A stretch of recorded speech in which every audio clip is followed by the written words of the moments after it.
মাত্র ১ মাসের মধ্যেই কনটেন্ট মনিটাইজেশন সেটআপ শর্ত ছাড়া পেতে আপনাকে ৫ টি কাজ অবশ্যই করতে হবে। আপনারা অলরেডি জানেন ৩১ শে আগস্টের পর কিন্তু ফেসবুকের কনটেন্ট মনিটাইজেশন সেটআপ পাওয়ার জন্য আপনাদেরকে কিন্তু একটি ক্রাইটেরিয়া দিবে এবং যে ক্রাইটেরিয়া একটা বিগ ক্রাইটেরিয়া আসবে, এই ক্রাইটেরিয়া মিট করার মাধ্যমে কিন্তু আপনাদেরকে তখন কনটেন্ট মনিটাইজেশন সেটআপ পেতে হবে। বাট ৩১ শে আগস্টের আগে আপনাদের হাতে সময় আছে আর মাত্র ১ মাস, এবং এই ১ মাসের মধ্যে আপনাদেরকে জাস্ট ৫ টি কাজ করার জন্য রিকমেন্ড করব। এই ৫ টি কাজ যদি আপনি আপনার পেজে করতে পারেন, সেক্ষেত্রে আপনার এই ১ মাসের মধ্যে শর্ত ছাড়া কনটেন্ট মনিটাইজেশন সেটআপ পাওয়ার জন্য আপনার পেজটি অগ্রাধিকার বেশি থাকবে। তো এই ৫ টি কাজ কি তা নিয়ে বিস্তারিত আলোচনা করব আজকের এই ভিডিওতে। সো হ্যালো এভরিওয়ান, আসসালামু আলাইকুম। আপনারা দেখছেন ডিএম এক্সপার্ট আইটি, আর পুরো ভিডিও জুড়ে সঙ্গে আছি আমি মোহাম্মদ মাজহারুল ইসলাম। ওকে, আমরা যে ৫ টি কাজের কথা বলব, আপনার পেজে ৫ টি কাজ কিন্তু খুবই গুরুত্বপূর্ণ। তার মধ্যে ১ম নম্বরে আপনাকে যে কাজটি করতে হবে সেটা হচ্ছে যে আপনার পেজটাকে ভালোভাবে চেক আউট করতে হবে। অর্থাৎ আপনার পেজের রিকমেন্ডেশন ঠিক রয়েছে কিনা, পাশাপাশি আপনার পেজে কোনো প্রকার পলিসি ভায়োলেশনস রয়েছে কিনা, কোনো প্রকার কমিউনিটি স্ট্যান্ডার্ড রয়েছে কিনা, এবং আপনার ইওর অ্যালার্ট সেকশনে কোনো প্রকার ইওর অ্যালার্ট রয়েছে কিনা। যদি থেকে থাকে, এগুলোকে আপনাকে প্রথমত আপনার পেজের থেকে ফিক্সড করতে হবে। তো এই বিষয়গুলোকে কিভাবে ফিক্স করবেন? আপনার যে ইস্যুটি এসেছে, এই ইস্যুটি লিখে ইউটিউবে সার্চ দিলে অসংখ্য ডেডিকেটেড ভিডিও পেয়ে যাবেন। সেই ভিডিওগুলো দেখে আপনারা অবশ্যই আপনার পেজের সকল ধরনের অ্যালার্টগুলো বা ইস্যুগুলো আপনারা অবশ্যই ফিক্স করে নেবেন। পাশাপাশি অবশ্যই মনে রাখবেন, আপনার পেজের সাথে সম্পৃক্ত যে অ্যাডমিন আইডিটি রয়েছে অথবা মডারেটর আইডি রয়েছে, এই অ্যাডমিন আইডি এবং মডারেটর আইডিগুলোও ভালোভাবে ফিক্স করে নেবেন। কেননা অনেক সময় দেখা যায় অ্যাডমিন আইডি কিংবা মডারেটর আইডিতে কোনো সমস্যা থাকলেও সেই সমস্যার ইফেক্টটা কিন্তু ফেসবুক পেজে এসে পড়ে। যে কারণে অবশ্যই আপনারা আপনাদের ফেসবুক পেজের সাথে সম্পৃক্ত অ্যাডমিন কিংবা মডারেটর আইডিগুলোকে অবশ্যই ভালোভাবে ক্লিয়ার করে নেবেন।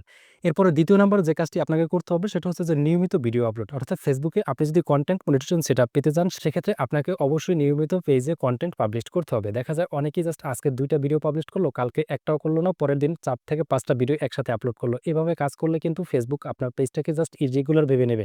আপনি যদি ফেসবুক পেজের মনিটাইজেশন পেতে চান, সেক্ষেত্রে আপনাকে ফেসবুককে বোঝাতে হবে যে আপনি এই প্ল্যাটফর্মে কাজ করতে ইচ্ছুক এবং এখানে আপনি প্রফেশনালভাবে কাজ করতে চান। আর একজন প্রফেশনাল কনটেন্ট ক্রিয়েটর অবশ্যই কিন্তু তার পেজে প্রতিনিয়ত কনটেন্ট পাবলিশ করে, এবং প্রতিনিয়ত কনটেন্ট বলতে আপনি প্রত্যেকদিন ১ টা বা ২ টা বা ৩ টা, আপনি প্রত্যেকদিন যেই কয়টা ভিডিও আপলোড দিতে পারেন, ওই শিডিউল অনুযায়ী আপনি প্রত্যেকদিন দেবেন। যদি আপনি প্রত্যেকদিন ২ টা করে ভিডিও আপলোড দেন, অবশ্যই আপনাকে প্রত্যেকদিন ২ টা করে ভিডিও পাবলিশ করতে হবে। যদি ১ টা করে দেন, সেক্ষেত্রে প্রত্যেকদিন অবশ্যই ১ টা করে ভিডিও পাবলিশ করতে হবে, এবং এই ভিডিওর একটা শিডিউল মেইনটেইন করে নিতে হবে। অর্থাৎ আপনি প্রতিদিন একই টাইমে ভিডিও আপলোড দেওয়ার চেষ্টা করবেন। এতে করে ফেসবুক টিম আপনার পেজটাকে প্রফেশনাল ফেসবুক পেজ হিসেবে বিবেচনা করবে। এরপর ৩ নাম্বারে যে কাজটি করার কথা রিকমেন্ড করব সেটা হচ্ছে যে অরিজিনাল এলিজিবল ভিডিও আপলোড করুন। অর্থাৎ ফেসবুক পেজে অরিজিনাল এবং এলিজিবল কনটেন্ট কিন্তু অবশ্যই আপনাকে পাবলিশ করতে হবে। আপনি যদি অন্যের কোনো ভিডিও কপি করে ফেসবুকে পাবলিশ করেন, সেক্ষেত্রে সেই কনটেন্টটা দ্বারা আপনি কিন্তু মনিটাইজেশন করে ইনকাম করতে পারবেন না। আপনার কনটেন্টের মধ্যে একটা ইউনিকনেস থাকতে হবে, এবং সেটা যাতে অরিজিনাল এবং আপনার নিজস্ব ক্রিয়েটিভিটি প্রকাশ পায় সেই কনটেন্টের মধ্যে, যা আপনাকে সেই কনটেন্টের মাধ্যমে প্রকাশ করতে হবে। এবং এলিজিবল কনটেন্ট বলতে ওই ধরনের কনটেন্টই হচ্ছে যে কনটেন্ট ফেসবুকের রুলস রেগুলেশন মেনে তৈরি করা হয়, সেই কনটেন্টগুলোকে এলিজিবল কনটেন্ট বলা হয়। অর্থাৎ আপনি যে কনটেন্টগুলো পাবলিশ করবেন, সেটা যাতে আপনার 100% নিজস্ব ক্রিয়েটিভিটি থাকে। এরপর ৪র্থ নাম্বারে অবশ্যই আপনাকে যে কাজটি করার কথা বলব সেটা হচ্ছে ট্রেন্ড ফলো করতে হবে। ট্রেন্ড ফলো করতে হবে এজন্য যে আপনারা জাস্ট যদি আপনাদের কনটেন্টগুলোকে বা আপনাদের ভিডিওগুলোকে যদি ভাইরাল করতে চান, সেক্ষেত্রে আপনাকে অবশ্যই ট্রেন্ড ফলো করে ভিডিও আপলোড করতে হবে। ট্রেন্ড ফলো না করলে আপনার কনটেন্টগুলো কিন্তু জাস্ট ভাইরাল হবে না। কেননা আপনি যদি এই মুহূর্তে এমন একটা কনটেন্ট পাবলিশ করেন, যেই কনটেন্টটা যদি দর্শকের ইন্টারেস্টেড না থাকে, সেক্ষেত্রে সেই কনটেন্টটা কিন্তু দর্শকরা দেখবে না। এই মুহূর্তে আপনার নিশ অনুযায়ী কোন বিষয়টি ট্রেন্ডিং এ চলতেছে, ওই বিষয় নিয়ে আপনাকে ক্রিয়েটিভ ভিডিও বানাতে হবে। এতে করে আপনার ভিডিওটা ভাইরাল হওয়ার পসিবিলিটি বেড়ে যাবে, এবং আপনার কনটেন্ট ভাইরাল হলে ফেসবুকের কিন্তু আপনার পেজের প্রতি একটা ফোকাস আসবে, এবং তখনই কিন্তু আপনাকে কনটেন্ট মনিটাইজেশন সেটআপের জন্য ইনভিটেশন পাঠাবে। এরপর সর্বশেষ নাম্বার ৫ যে কাজটি করতে হবে সেটা হচ্ছে যে ফেসবুক গাইডলাইন মেনে চলুন। অর্থাৎ ফেসবুকের গাইডলাইন মেনে চলা কিন্তু খুবই গুরুত্বপূর্ণ একটা বিষয়। আপনি এমন কোনো কনটেন্ট মেক করেন, যেই কনটেন্টগুলো ফেসবুকের কমিউনিটি গাইডলাইন ভঙ্গ করে, সেক্ষেত্রে এই ধরনের কনটেন্টগুলো দ্বারা আপনি কখনোই মনিটাইজ করে ইনকাম করতে পারবেন না। যে কারণে আপনাকে অবশ্যই ফেসবুকের কমিউনিটি গাইডলাইন কিংবা ফেসবুকের যে partner monetisation policies, content monetisation policies গুলো রয়েছে, এগুলোকে ভালোভাবে জেনে আপনাকে প্রতিনিয়ত ফেসবুকে কনটেন্ট পাবলিশ করতে হবে। তো এই ৫ টি কাজ করার মাধ্যমেই আপনি মূলত ৩১ আগস্টের আগে শর্ত ছাড়া কনটেন্ট মনিটাইজেশন সেটআপ পেতে পারেন। এছাড়াও আরো একটি গুরুত্বপূর্ণ বিষয় আমি আপনাদেরকে জানিয়ে নিয়েছি, সেটা হচ্ছে যে বর্তমানে ৩১ আগস্টের আগে কনটেন্ট মনিটাইজেশন সেটআপ দেওয়ার জন্য ফেসবুক যে পলিসিটা অবলম্বন করে, সেটা হচ্ছে যে ফেসবুক কিন্তু এখন এই মুহূর্তে ৩১ আগস্টের আগ পর্যন্ত এলোমেলোভাবে কনটেন্ট মনিটাইজেশন দিয়ে আসতেছে।